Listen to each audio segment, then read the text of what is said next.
At night 2 of WrestleMania 37, we ended up getting the Universal Championship match as the main event, which was arguably the best match of this year's big event. We got to see Roman Reigns taking on Edge and Daniel Bryan. With so many reports heading into WrestleMania indicating that Roman Reigns was gonna lose the title and that the big winner was going to be Edge, the big question now is what is the reason as to why Roman Reigns won this match and continued to be Universal Champion. So in this video, we're gonna go ahead and discuss some of those reasons. Before we get into it though, make sure that you guys have those notifications to not miss all of the wrestling news coverage. And if you want even more wrestling content, consider checking out the second channel.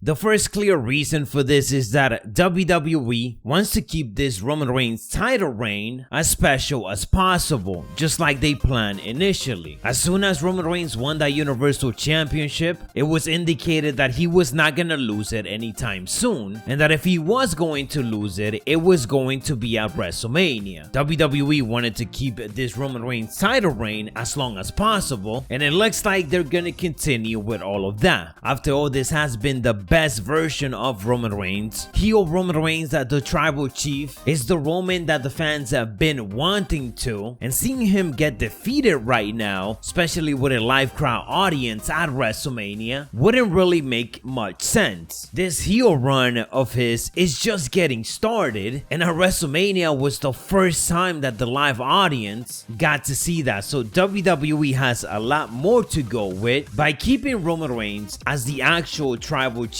as the head of the table on top, and it will be hard to do that if he doesn't have that Universal Championship. Now all of this leads into the next reason, and that is that it keeps people wondering who is going to defeat Roman Reigns. Roman Reigns keeping that Universal Championship, that means that a lot of the up and coming talent, especially those that just been getting a push over the last couple of months, such as Big E and Cesaro, they could be next in line and could end up headlining pay-per-views, with Roman taking them into that next level even in defeat. Big E just lost the Intercontinental Championship, but if anything, that is a promotion when it comes to WWE's booking. They're usually backwards, and usually whoever loses at that mid-card title is because they're getting moved up to an even bigger feud. It doesn't really make much sense, but that is how they book it a lot of times. Big E versus Roman is a match that a lot of us been wanting to see. It was even rumored for this year's WrestleMania when Big E was first getting that singles push, and Cesaro getting that massive victory from Seth Rollins could also mean that he might be next in line. The other big reason for keeping Roman Reigns as the Universal Champion is that there is a lot of branching storylines that WWE could continue. Having Roman as the champion just gives them a lot of options, especially right now, because up next we could be getting Roman versus Edge in singles competition, or Roman versus Daniel Bryan. All of that could cover up for a couple of months of storylines, a couple of pay-per-views, until the obvious thing ends up happening, and probably the biggest reason for Roman to continue on top, and that is the possibility of that Roman Reigns versus Brock Lesnar match whenever Brock Lesnar decides to return. We know that the Beast is gonna come back. With WWE reintroducing fans in the arena, we're only getting closer to that Brock Lesnar big return, and we all know where this is headed. Paul Heyman is gonna have to turn on Roman Reigns, or maybe Roman Reigns turns on Paul Heyman, and Paul Heyman has no choice but to bring back his Beast to protect him and to get back on top again, get that Universal Championship. Besides Roman Reigns versus The Rock, Roman Reigns versus Brock is literally the biggest money-making match that WWE could give us anytime soon, and keeping Roman Reigns right on top with that main title means that they don't really have to come up with much of a storyline because it's already there. Anyways guys, that is what I got for you on this video. Let me know your thoughts down in the comments below. Which other superstars would you like to see Roman Reigns go against in the upcoming months? And if you enjoy or found this informative, consider subscribing to the channel as we continue to cover all the recent wrestling news and all those latest updates and rumors. I'll catch you guys on the next one, so stay savage.